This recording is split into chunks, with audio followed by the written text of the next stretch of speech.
Hey everyone, this is the video I've been meaning to make for some time. This is my 2022 Aprilia Tuareg 660. Now I have a couple thousand miles on the motorcycle. Majority of those have been off-road, and finally ready to give my thoughts on the motorcycle and how it's performed for what I've been using it for both day riding and then on this recent trip I took down a Colorado BDR, backcountry discovery route. So anyway, I'm going to do this in a two-part series. Part one, I'm just going to talk about just overall impressions about the motorcycle and how it's performed both for my day riding and for my adventure riding, multi-day moto camping. And then part two, I'm going to go through a breakdown where I'll go from the top of the motorcycle to the bottom of the motorcycle, just talking about the accessories that I put on the bike in some detail. I could go on forever, but anyway, on this portion, I'm just going to talk about what my impressions are of the motorcycle. So my previous experience, I've ridden quite a few larger and mid-size ATV bikes now just to try them out.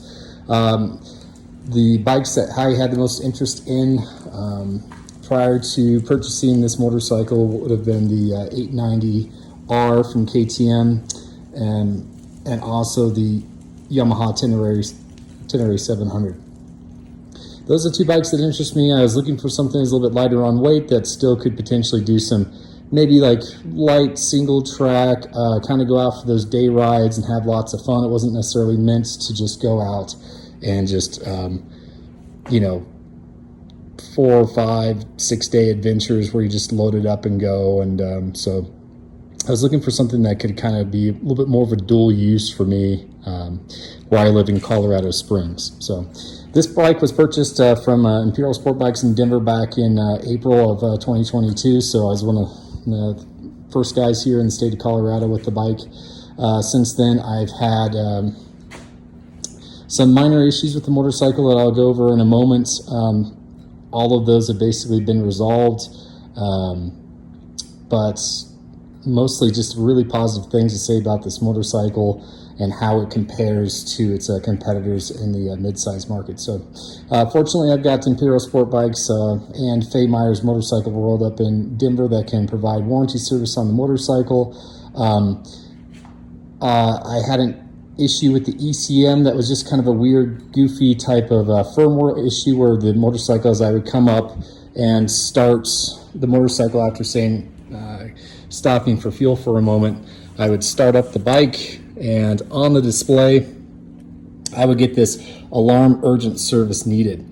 And when they actually plugged in the bike, it would have like 8 different active faults, which were completely unrelated, and the only common denominator was the ECU. So they ended up doing a full reflash. The ECU is just one of those goofs from the factory. I'm sure they're aware of it now.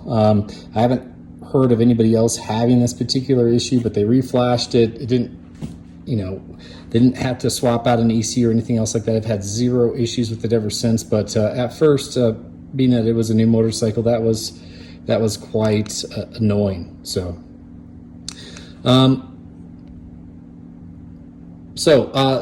the first, I want to say 600-700 miles that I had the bike, it had to be at least 90 to 95% off-road. It just didn't see very much pavement. When it did get to see some pavement, yes, I was using that optional quick shifter that I have on the motorcycle, and which is fantastic, both for clutchless shifts if you're racing up through the gears down the pavement just to get your blood pumping a little bit, or also when you're standing on the pegs and you're standing on the pegs through some difficult terrain and you don't want to have to necessarily use the clutch. It's really nice to be able to just pound the shifter up and down and make those gear shifts, and it does a really smooth, good job of that.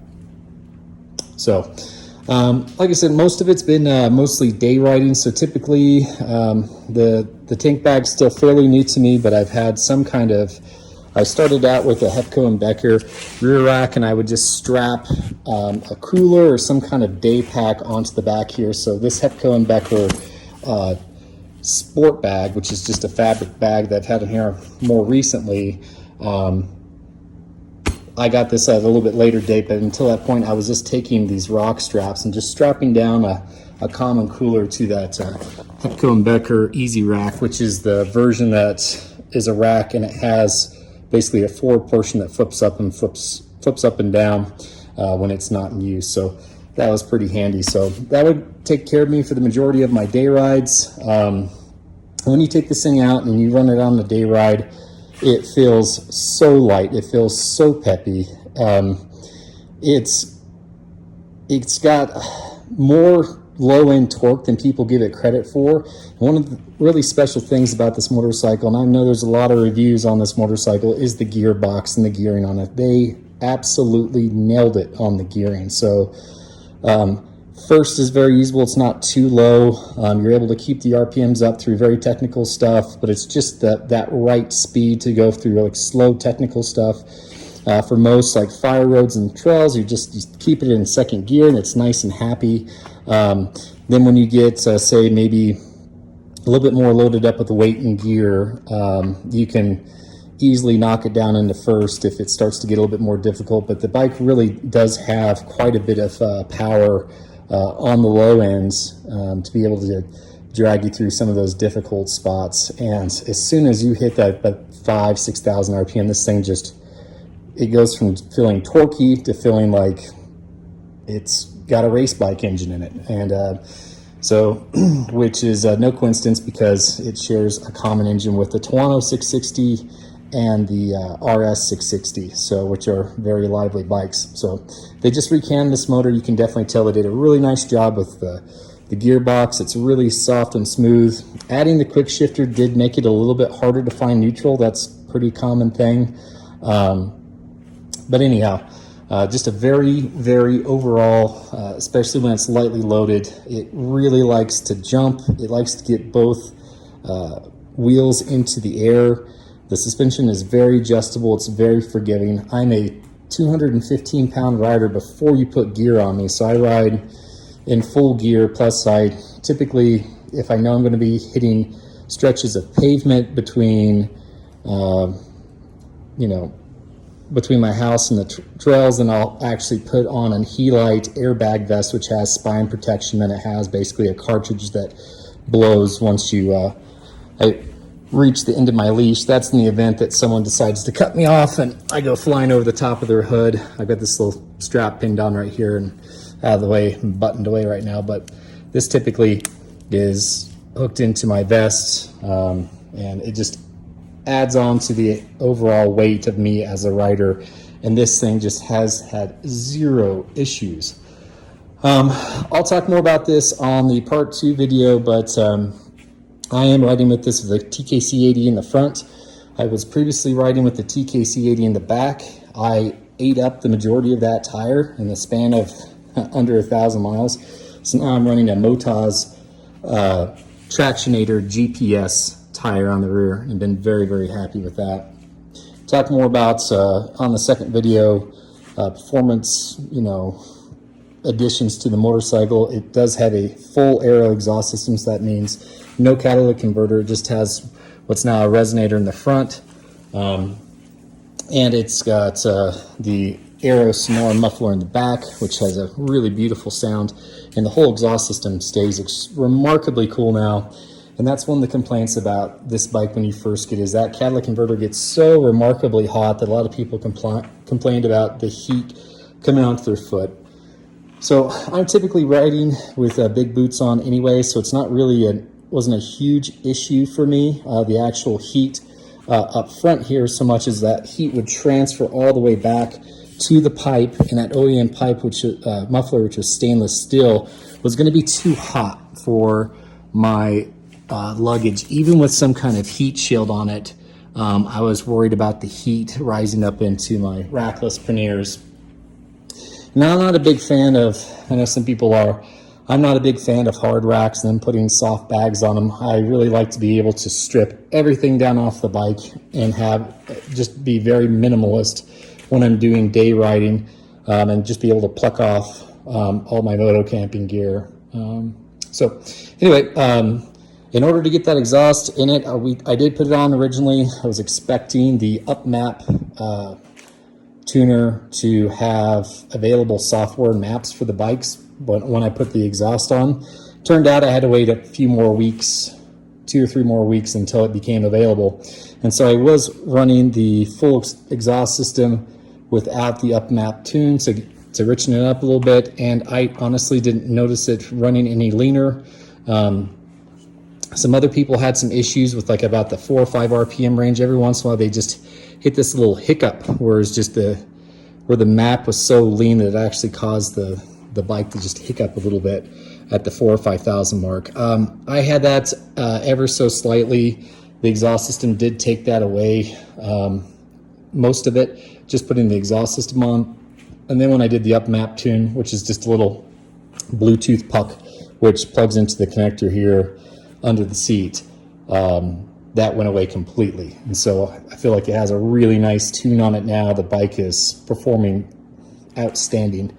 And yeah, I took this out on this trip with the bike fully loaded. I did mud, sands, loose rock. I did some pavement and some twisties. At one point I was going somewhere shy of where there was no cars on the highway, over the top of a pass at 11,000 feet MSL. I believe I was doing somewhere around 95 with all my weight and all my gear, and going uphill over the top of a pass where I just had an open stretch to just kind of run it hard and run it out. And even 11,000 feet, naturally aspirated engine, man, this thing was still just growling up the hill. And it's really impressive how much power they got out of this engine. And especially with the tune and the exhaust on it, this thing just runs splendid. So I'll talk more about the accessories, but the way that I've got set up now, I never rode with the stock windscreen on it. I am riding with the touring windscreen. I haven't had any other issues with bike performance. I had one small issue with the water pump. You see the weep hole right there. That's the water pump weep hole. They're on high compression motors. When these bike engines are breaking in, they have quite a bit of blow by the rings. That causes really high crankcase pressures. And if you don't let the bike supposedly warm up quite enough, like during that initial 1,000-mile break-in period where it's truly those rings are getting fully set, and I can vouch that around 1,000 miles, it was like someone hit a light switch and then bang, all of a sudden I just got remarkably good gas mileage. Like I was going from when I was romping around on it, probably about 32 miles per gallon on day rides with no luggage on it, to on the highway, probably getting closer to 40. And then by the time I'd come back, I'd hit it over the 1,000-mile mark. It went from probably closer like 54, 55 when I was being really hard on running the bike really hard, up to like 60 miles per gallon when I was just taking a little bit more easy on the motorcycle. So the mileage went up significantly around that 1,000-mile mark. But anyway, that's the break-in period, truly, I believe. And I probably wasn't allowing the bike to warm up enough. And because I didn't do that, the O-ring, so there's O-rings on the engine oil side and on the water pump side.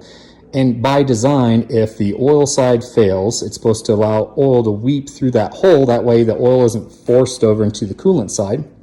And vice versa, if the O-ring on the water pump side where the coolant is, if that were to fail, they don't want the water to be squeezed in over to the engine oil side where the shafts is going into the engine. So the weep hole is there so that if either O-ring on oil side or coolant side fails, that it weeps out through the hole and out of the motorcycle versus causing catastrophic failure. So this trip I just went on, I probably put about 800-900 miles on the bike over the course of 4 days, and I put less than 100 milliliters worth of oil in it when I was having that water pump cover issue.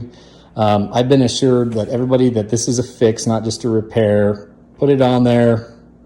I've already got the engine broken. If only I had probably taken a little bit easier during the break-in period, I probably wouldn't have had that issue. But now the engine's broken. That blow-by from the piston ring shouldn't be an issue any longer. And luckily it's under warranty and it's going to get fixed. But my recommendation would be to little bit longer warm-up times before you're giving it the beans when you're going out and initially breaking this bike in, because it is a really high compression motor. So as far as how the bike performs with all that weight on it, my 215 pounds plus all my gear, I've got all my moto camping gear in here, all my highly compressible stuff that I have in this vacuum bag that squeezes down, clothes, first aid kit, a spare fuel bottle, plus a roll-up toolkit that I have in there. I've got, you know, extra water, and then camping seats and, you know, tents and you name it. So I probably have, before I even include this piece right here, I'm almost certain that this weighs at least 100 pounds. So I've got a lot of weight here for all the moto camping stuff between food and supplies and everything. And then this is just all, I had to carry extra oil with me because I was a little bit concerned about the oil leak off the water pump, which ended up just being a complete non-event. But I am certain that I have at least 120 pounds here on the rear of the bike, if not more, by the time you add my weight. So I am at full preload right now. I always thought that I wanted to see how it was going to perform. I always thought it maybe needed a slightly heavier spring for me, especially by the time I got the gear on. And I was just blown away by how well this thing performed. Even with all the weight on it, it has to be some type of progressive spring, because it just honestly is, it just performed remarkably well, even with the weight on it. So I've made suspension adjustments just for my weight for day riding. I stiffened it up, the compression just a little bit, and I had the preload maxed out for the back, and it just did fantastic out over this trip. So I'll talk more in the second video that I'm going to do about the accessories that I added to the bike, but everything that I've added on so far, been very, very happy with the exception of this tail bag, which I'll talk about, which doesn't want to stay attached to the bike, and that has to do with the way that it actually mounts to the rack. Just a rare miss for Hepco and Becker, which I have some of their other products on the bike. They just really missed on this one. So other things, stock seat, very, very comfortable. I did order a OEM, or not OEM, but factory Aprilia high comfort seat. So that's never come in stock. I have no idea what's going on with Aprilia when it comes to delivering that seat. Everything else came in. Like, for instance, the center stand that I'd ordered originally, that center stand from Aprilia came in. The quick shifter came in. The touring windscreen came in. Didn't have any problems with any other accessories from Aprilia coming in except for that seat. And I'm kind of going back and forth and regretting that I paid for the seat, because this one is so comfortable. It really is. And supposedly someone told me that the high comfort seat, which is going to be higher for my height, I'm 6'3", 6'3", that it's going to be even more comfortable than this one. But it will be all black, so I'll lose some of that kind of cool factor. I do like the red on the motorcycle and how it, you know, complements the whole bike, especially with my color matching skid plate here that I got from an Italian guy that hand makes these. So anyway, the cruise control is a little bit quirky at first, but once you get used to it, it's great. The controls on the bike are very easy to use. It's not quite the turn wheel like on a BMW, but it's something you can definitely use on the fly. Changing modes on the fly works fantastic. Every once in a while you might run into a situation where you turn it from, like, say, off-road modes, like urban mode, and then the mode will sit there and it'll flash at you. And it just wants you to close the throttle, bring the throttle all the way to closed, so it can reset the throttle position sensor, I suppose, before you rip back on the throttle again. So been very, very happy with that. So lots of information on here on the TFT screen. And 101 miles per hour in the last time since I've reset this on that trip. So I think that was over the pass. Let's see. Other things that I want to say about the bike. It's just been remarkably useful information on the TFT. It's really nice having the gear indicator. There's some other like really nice kind of cool features here on the bike. It doesn't have a distance to empty, but it does have average fuel. You can see average fuel. Since I reset this last time, I was getting 52.9 miles per gallon. I reset that. I've been riding this around town since I got back from my trip, so I'm kind of ripping around on it up to the trails. So I'm back down to that kind of 53 mile per gallon mark.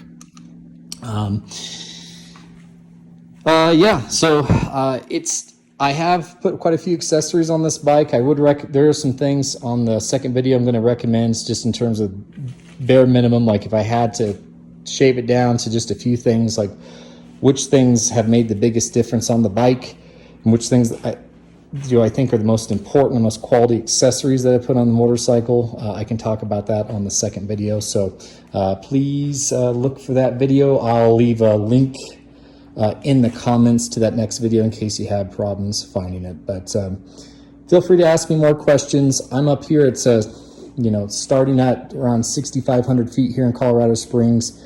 I have no idea what this thing would perform like at sea level. I can only imagine how much better it would perform at sea level. But even up here in Colorado Springs, up in the high elevations, it is just a fantastic motorcycle. The chassis is great, the suspension is great, it's comfortable, the cruise control, the display, all the information, the ride modes all work extremely well. It's so well balanced, it feels so light. It's very, very confidence inspiring, and it just doesn't have any weird, dangerous tendencies that I found, other than the fact that the engine's so fun to rip on that you'll find yourself maybe moving a little bit faster than maybe you typically would, because this engine just begs to be wrung out. It wants to be run really hard, so it can make you maybe feel the need for speed here and there. So anyway, that's my review on the bike. If you have any comments, feel free to leave them, and I'll try to answer them as soon as I can. Cheers.